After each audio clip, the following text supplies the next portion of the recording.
Rifleman.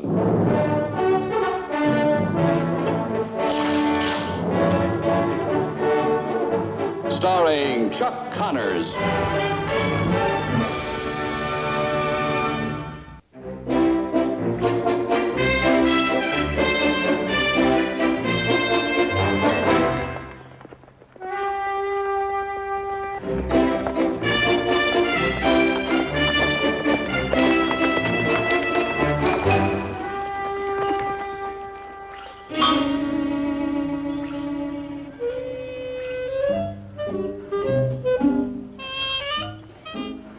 What in the name?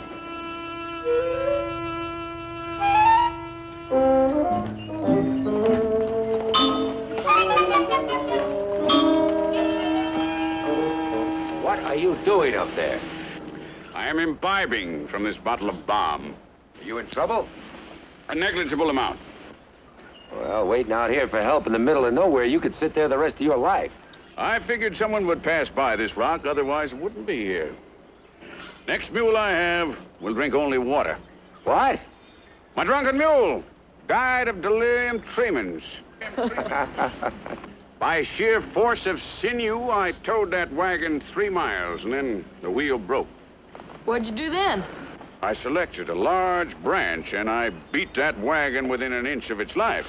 Well, that makes sense. What are you going to do now? Finish this bottle of balm. And then I may select a larger branch and continue to beat that wagon, or I may get some smaller branches and make some new spokes. Stand back! I'm going to lower my drawbridge. And back.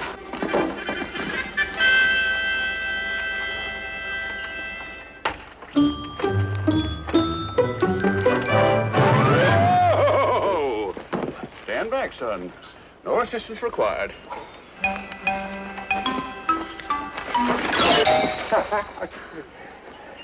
I'm Lucas McCain, mister. This is my son, Mark. Winslow Quince is the name. Sign painting is the game. Hello, Mr. Quince. We better take a look at your wagon. You took the words right out of my mouth.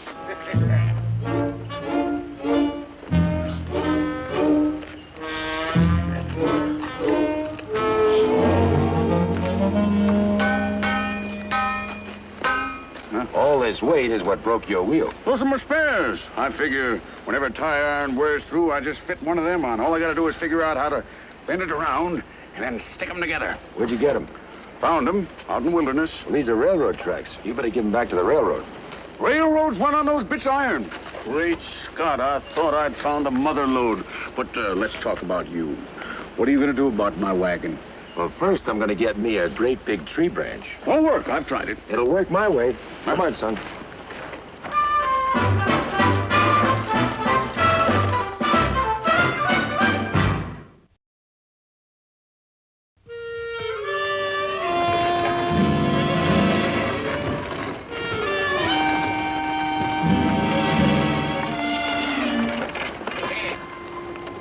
Mr. Quince? You ride all around the country, not even armed? Unarmed?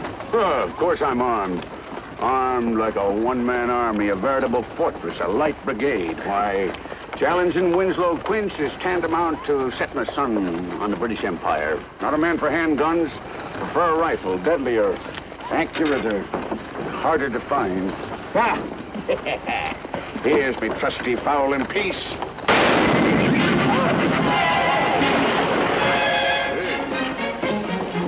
The devil's gone into business for itself. What are you doing? This instrument has a hair trigger. Well, you better put it away. You'll spook this horse right out from underneath me. Shattering experience. On a day when I'm particularly sensitive to noise. You ought to be careful about handling those guns, Mr. Quince. You've got a point. Say, son, would you slither back into the wagon and get me another bottle of balm?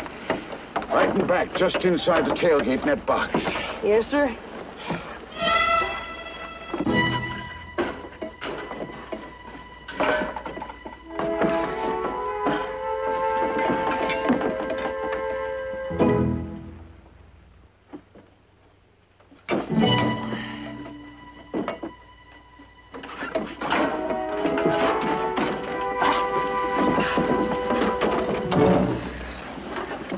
Best balm this side of Gilead.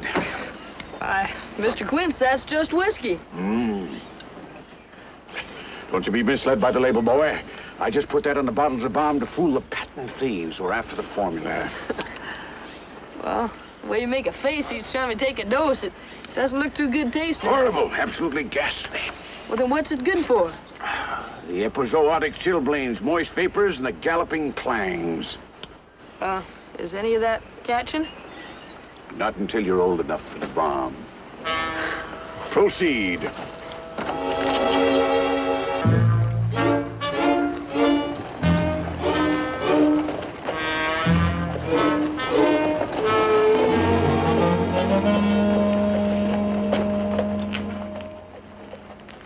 Mr. McCain, you have been a friend in need. My need. Well, I wouldn't leave anybody sitting on that rock. Let it be of help. As a gesture of my appreciation, I'd like you to accept this pocket watch left me by my great-granddaddy. No, thank you. You don't owe me a thing.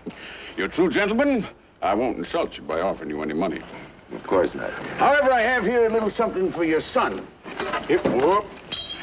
Now, these genuine silver-plated spurs were worn by General Robert E. Lee at the Boston Tea Party.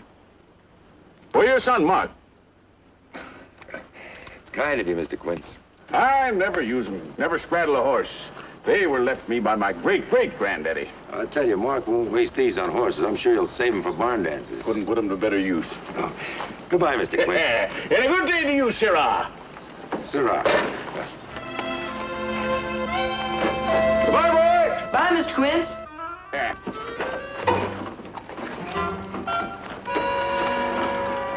Lose a horse? No, found a wagon. Not much good without a horse. I'll trade you the wagon for 2 horses. Might give you 1 horse. I haven't got a saddle. What in the world would you do with 2 horses? Trade you 1 horse for a new wheel mounted right here on this wagon. But I'd own the wagon. Well, if I rode out of here with my horse pulling my wheel and your wagon happened to come along, I couldn't help that, could I? Say, if you've got any money, I'm going to enjoy doing business with you. I have a group of gold coins as long as your nose. Well, welcome to my parlor, sir.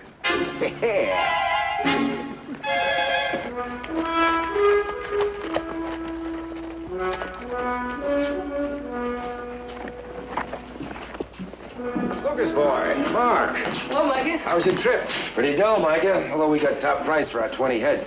Well, while you two been duding it up in the big city, we had some pretty good action right in this neck of the woods. Oh, what happened? Here, this just come in. Know any of those people? No, I don't think so. Who are they? Well, what concerns me more is where they were. Richard Tucker was a wealthy ranch about 100 miles north of here. He was bushwhacked. They took his watch and money. The woman was killed about 15 miles closer. They robbed her of a lady's locket watch. Murdering a woman just to rob her. Shepson was mending fences on foot. He was unarmed. Didn't have 2 dimes to rub together. They shot him in the back just for his boots, the only thing he had on him of any value. Sounds like the murderer is working his way toward North Fork.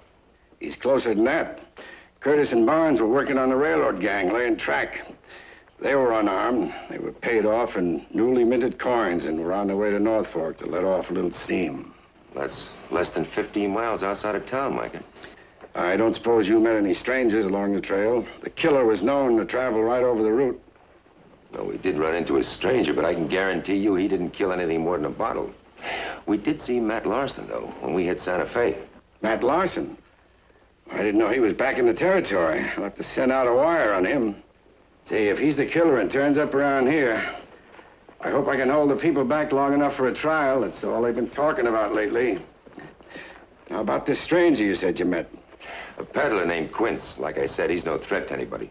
Well, I'll send out that wire on Larson and come on, buy you a beer. Would you water the horses, son? Sure, Pa.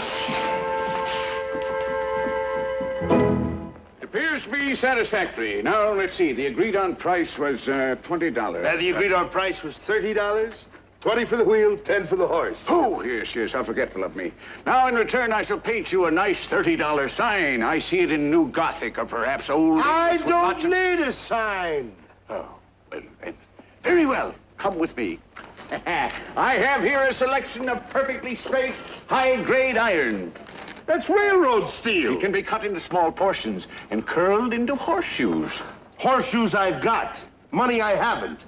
$30 cash. Here's your money. in gold. It will never bring you happiness, not if I have anything to say about it. 10, 20, 30. Oh, you wouldn't consider double or nothing?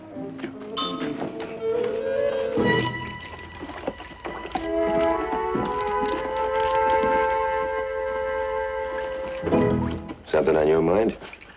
Not exactly. All those rails in Mr. Quincy's wagon. He must have been pretty close to the railroad. The railroad runs pretty close to the trail.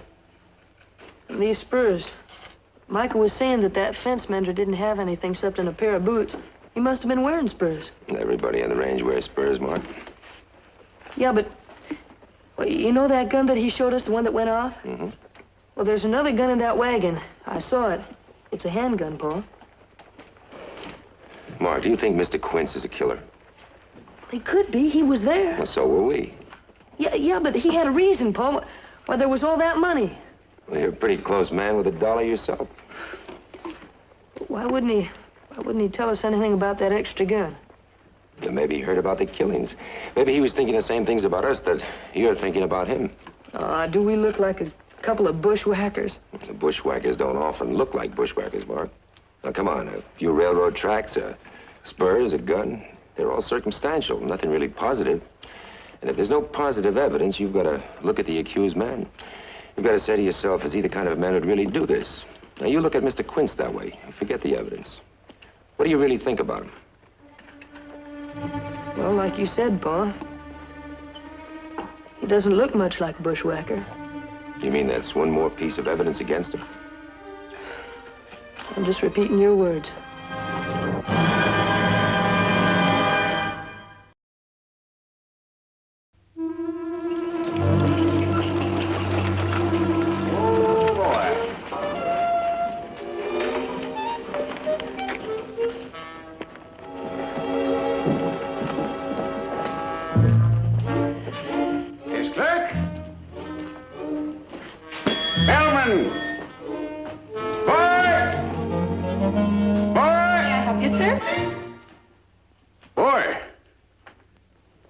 Changed. And I must say it is for the better. Is there something I can do for you, sir? Aaron Gobra.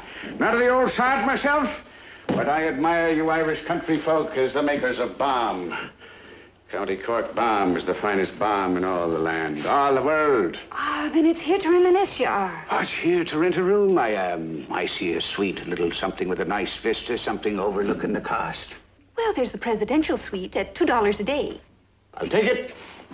A week will be fine. In advance. I see it all now.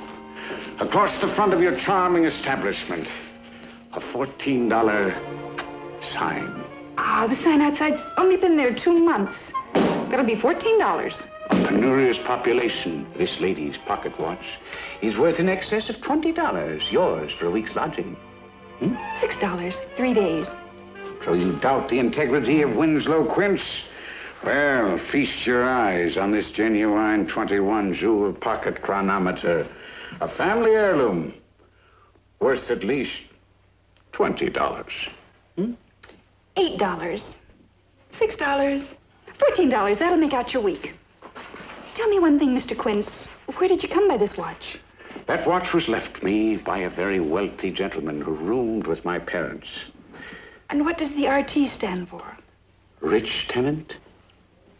I suppose you'll be wanting to see your accommodations? All in good time.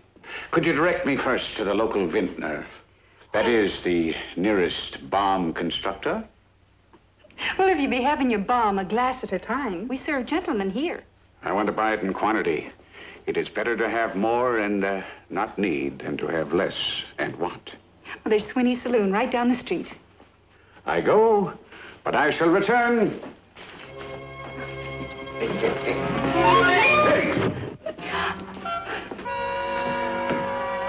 Welcome home. It's good to be back with all that trouble up the trail. Don't tell me you worried about me. It was the bushwhacker I was worried about. And were there any pretty colleens about in the city? I don't know, but Mark said there were quite a few. Notice anything new? Where'd you get that? I did it myself. You a watchmaker now? I'm talking about my new hairdo. What are you talking about? Talking about that locket watch. Oh, Mr. Quince gave it to me for a week's lodging. Why, is there anything wrong? I don't know.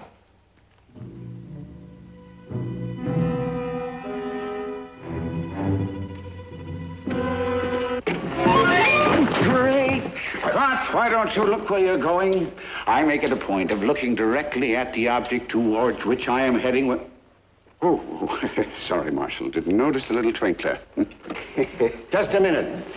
Are you the man that rode in with Lucas McCain a while ago? Fine young man, both of them. I see now what he meant. Huh? You intend to tack that up without the use of a hammer? I do. Why don't you use the butt of your gun? The last time I tried that, the walnut grips come off. I was unarmed for 2 days. Why not use a rock Instead of a hammer? instead of a gun?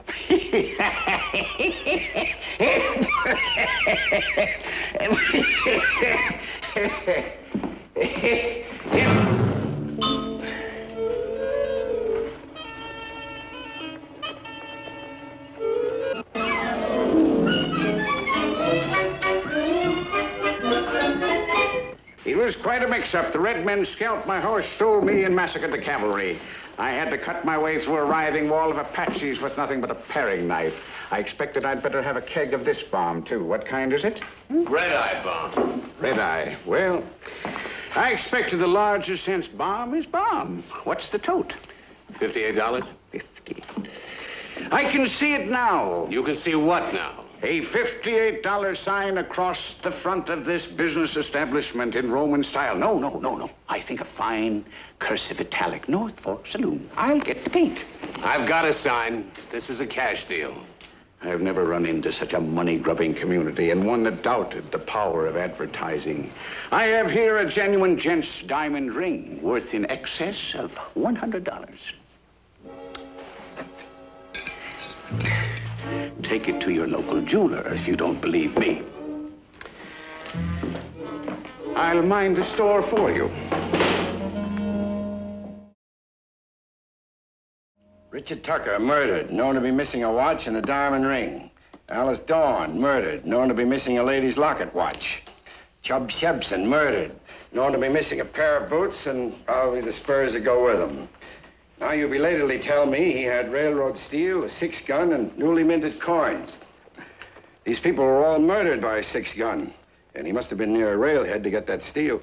Oh, I know we've got all kinds of evidence against him. Too much, in fact. I just can't put the man together as a murderer, Mike. I still think you should be looking for Matt Larson. Lucas, must you always be so right that you'll overlook a whole multitude of wrongs just to be sure? It's not a question of me being right. It's all of us being right. Now, you arrest him for those murders the way you say people feel. What kind of a hearing is he going to get? They didn't make just one locket watch and stop. And watches bearing the initials RT, and the diamond ring he gave Sweeney, the spurs he gave Mark. What about those? Well, that's just it. Now, why would he come to a place not 15 miles from where he committed the murder and start throwing evidence all over town? Could be. He thought he'd get here ahead of the news. He took one of these posters off my bulletin board to keep it from becoming public knowledge. Micah's right. He planned to be away from here before the facts caught up with him.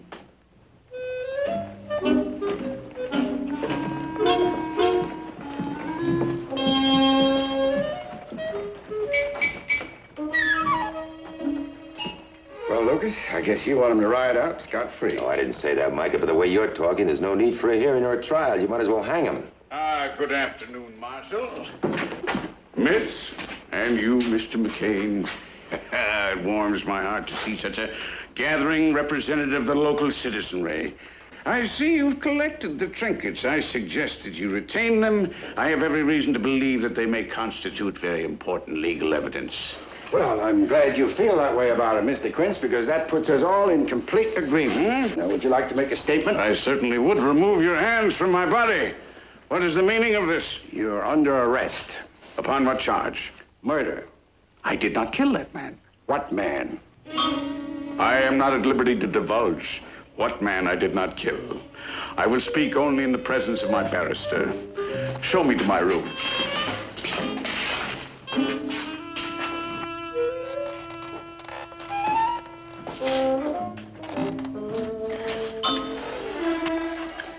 I give up. You talk to him, Lucas. Now, Quince, I don't happen to believe you're guilty, but you're sure making it hard to prove my point. Mr. McCain. Micah! Micah, come here. If I confide in you, McCain, will you promise to turn over to me any monies that may be forthcoming from this information? Agreed. All right. I know all about the bushwhacker. You know all about the bushwhacker. Hey, Lucas! Fired here just come in with Matt Larson's body. He found the wallets of 2 of the murder victims on him, so I guess that clears it up. Larson was the bushwhacker. He said your money or your life. And that's when I decided to shoot him. Oh, that gentleman is a brazen liar. I personally dispatched that rogue. You didn't even see the body. How do you know? Why, I discovered those 2 wallets when I went through the pockets of the bushwhacker. I didn't know who he was then. So you shot him? No, sir. I was unable to find my fowling piece in time. Well, if you didn't shoot him, how'd you kill him?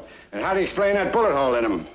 He rode into my camp attempting to burglarize me. Well, some time back, the lock on my strongbox rusted away, and I put a tiny little rattlesnake inside, sort of as a sentry. Friendly little fella, unless riled. Well, the blackguard thrust his hand inside, and the little chap took a nibble right in a vein. We discussed it until he died. I then did lift certain of his personal effects in order to lighten his load to the happy hunting ground. And 2 miles from that spot, a wheel departed my wagon. And that gentleman there is a knave. That ain't the truth. I shot that feller and I want the reward. You didn't bury Larson? I was devoid of a shovel at the time. That minor thief probably came upon the dead body and shot it in order to completely enhance the fabrication. Was there any blood about the wound? He's right, Lucas. Dead bodies don't bleed. Now, why did you take that poster off my bulletin board? Well, when I realized who he was, naturally, I lusted after the reward. Well, he might have been a little dead when I shot him. But I earned that $500 reward. I brought him in. The body on that jackass belongs to me, as surely as night follows day. Lucas, what do you think?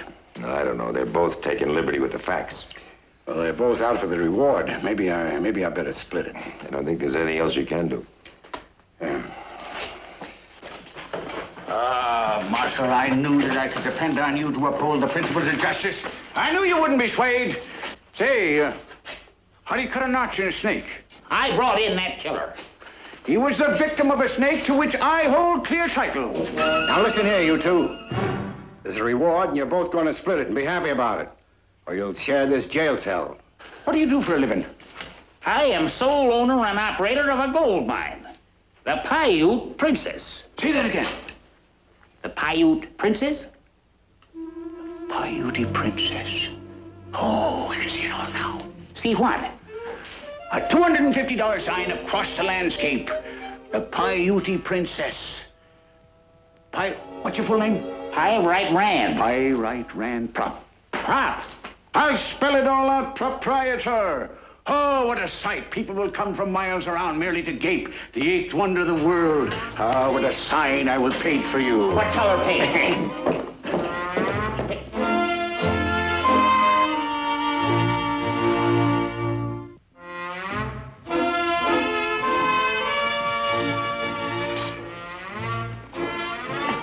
Think there's much of a future in sign painting for us? You thinking of taking it up?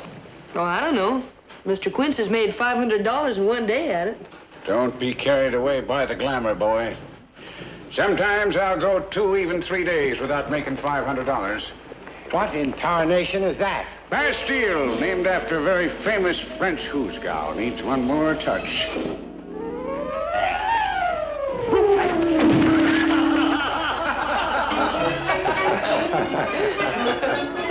Sign painters should never step back to admire his work.